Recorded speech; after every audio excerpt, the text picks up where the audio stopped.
5 4 3 2 1 الحمدللہ رب العالمین والصلاة والسلام علی سید المرسلین وعلی آلہ وصحبہ اجمعین۔ سبق نمبر 167 اور یہ سبق عدد سے متعلق مختلف الفاظ پر مشتمل ہے۔ تو سب سے پہلے بات کریں گے کھلا اور کھلتا کی۔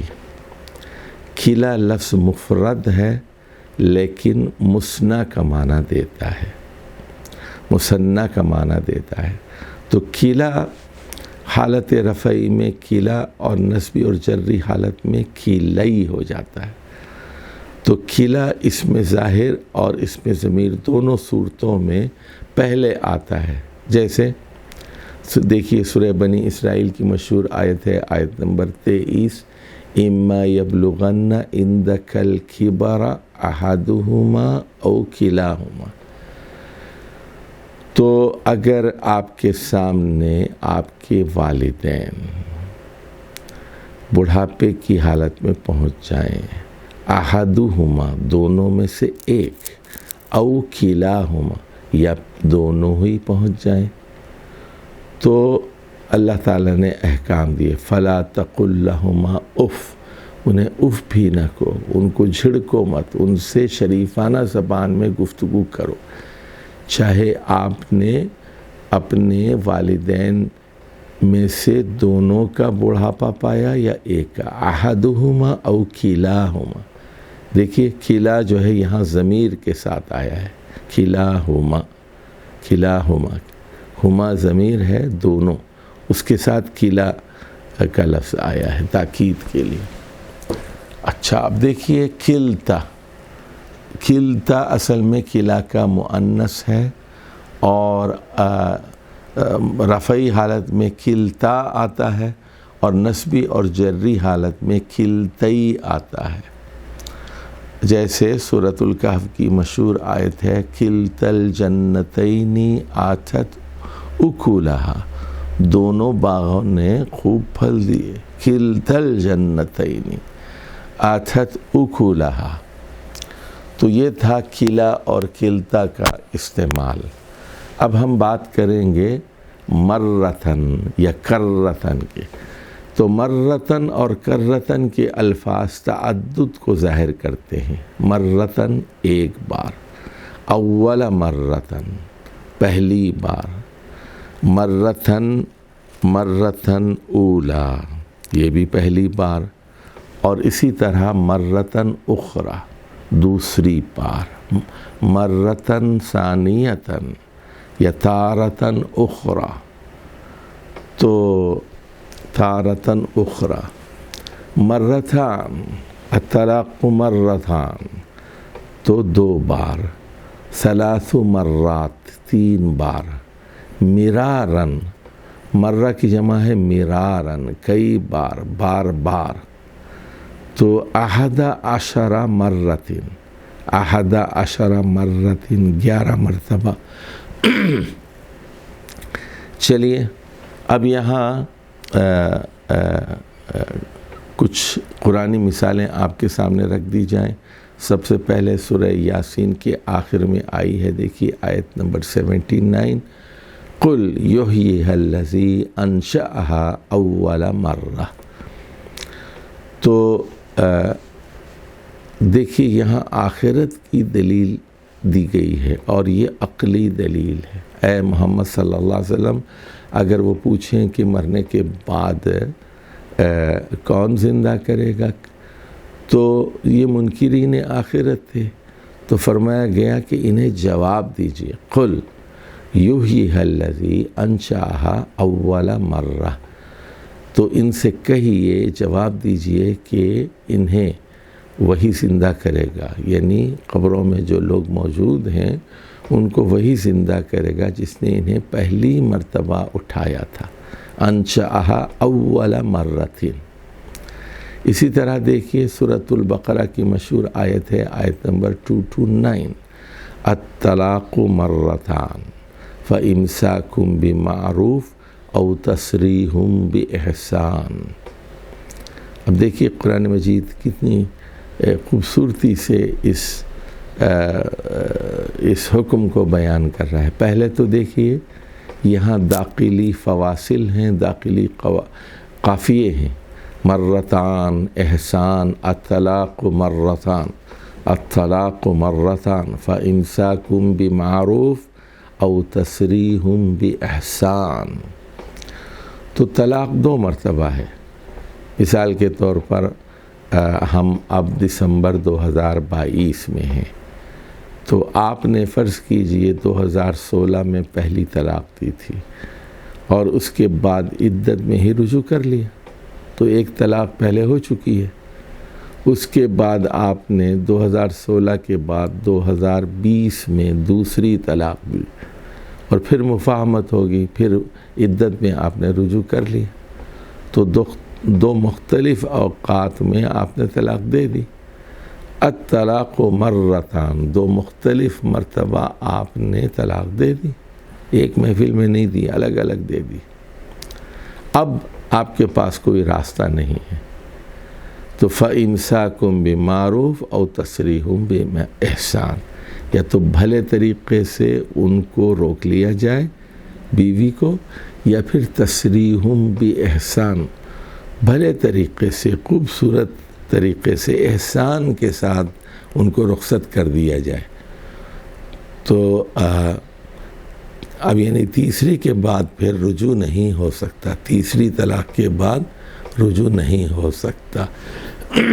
اب دیکھیے اللہ یہ کہہ رہا ہے احسان کے ساتھ، یعنی گالی گلوچ کی ضرورت نہیں ہے، مار پیٹ کی ضرورت نہیں ہے، اور لان تان کی ضرورت نہیں ہے، بد زبانی کی ضرورت نہیں ہے، بلکہ کچھ دے دلا کر تسریح باحسان کہ ٹھیک ہے اب ہم دونوں ایک ساتھ نہیں رہ سکتے، یہ پیسے لیجئے، السلام علیکم ورحمۃ اللہ، یہ آپ کا مہر ہے، یہ اضافی چیز ہے، یہ آپ کے اخراجات ہیں، آپ اپنی جگہ خوش رہیں، ہم اپنی جگہ خوش رہیں گے، معاملہ ختم. تسریح باحسان. اچھا ادھر دیکھیے، اب یہ سورۃ الملک کی آیت نمبر 4 ہے. ثم ارجع البصر کرتین ینقلب الیک البصر خاسئا وهو حسیر. تو اللہ تعالیٰ کہتا ہے کہ نگاہ دوڑاؤ، ثم ارجع البصر کرتین، بار بار دوڑاؤ، تو ینقلب الیک البصر، آپ کی نگاہیں لوٹ کر ناکام واپس آ جائیں گی، خاسئا نامراد ہو کر، اور وہو حسیر، اور وہ حسرت زدہ ہوگا. یعنی آسمان کے اندر آپ کوئی دراڑ، کوئی شگاف، کوئی سوراخ نہیں دیکھ سکیں گے. هل تری من فطور، کیا آپ کوئی فطور وہاں دیکھتے ہیں؟ هل تری من فطور، هل تری من فروج. تو کیسا آسمان ہے دیکھیے. تو یہاں چیلنج اللہ تعالیٰ کر رہا ہے.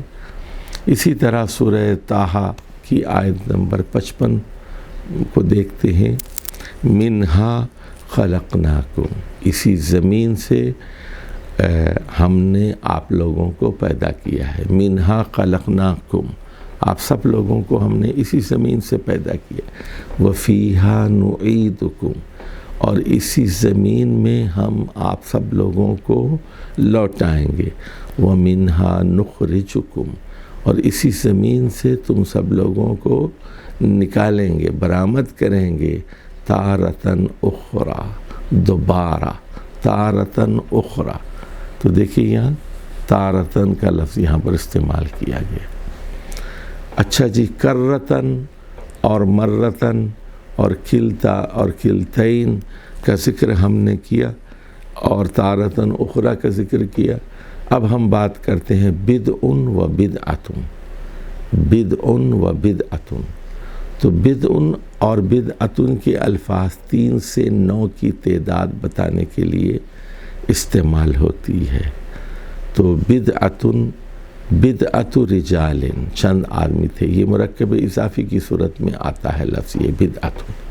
اور بدع نساء، چند عورتیں، بدع نساء. اب یہاں دیکھا ہوگا آپ نے کہ رجال کے ساتھ بدعتو ہے اور نساء کے ساتھ بدعو ہے، یعنی الٹ استعمال ہوا ہے۔ یہ سورۃ الروم کی ابتدائی آیات ہیں، غلبت الروم فی ادنی الارض وهم من بعد غلبهم سیغلبون فی بضع سنین۔ تو اللہ تعالیٰ نے یہاں پیشگوئی کی ہے اور فرمایا غلبت الروم، رومی مغلوب ہو گئے ہیں، فی ادنی الارض، قریبی زمین پر، یعنی ایرانی فاتح ہو گئے ہیں، رومی مغلوب ہو گئے۔ یعنی نبی کریم صلی اللہ علیہ وسلم کے زمانے میں یہ دو بڑی قوتیں تھیں اور یہ ایک دوسرے سے برسر پیکار تھیں، تو کبھی ایرانی جیت جاتے تھے، کبھی رومی۔ تو اس زمانے میں یہ سورۃ الروم کی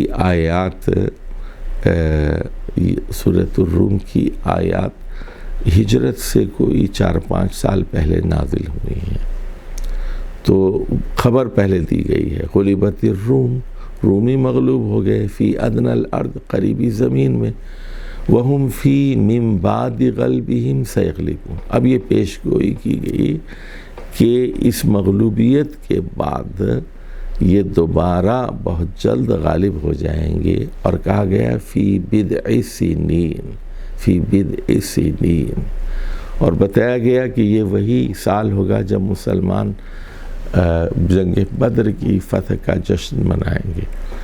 تو قرآن مجید کی یہ پیش گوئی 624 عیسوی میں، 624 ہجری میں، 2 ہجری میں حرف بحرف صحیح ثابت ہوئی، اور رومیوں نے ایرانیوں پر فتح پائی۔ تو بدعن و بدعتن کے الفاظ 3 سے 9 کی تعداد بتانے کے لیے استعمال کیے جاتے ہیں۔ اب ایک لفظ ہے نفر کا لفظ 3 سے 10 مردوں کی جماعت کے لیے استعمال ہوتا ہے، 3 سے 10 مردوں کی جماعت کے لیے استعمال ہوتا ہے۔ اچھا، بدعن و بدعتن مردوں کے لیے بھی استعمال ہوتا ہے، عورتوں کے لیے بھی ہوتا ہے۔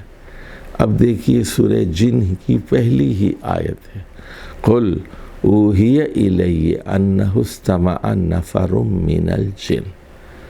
اے محمد صلی اللہ علیہ وسلم، ان لوگوں کو بتائیے کہ اوحی الی، مجھ پر وحی کی گئی ہے، وحی کے ذریعے مجھے بتایا گیا ہے،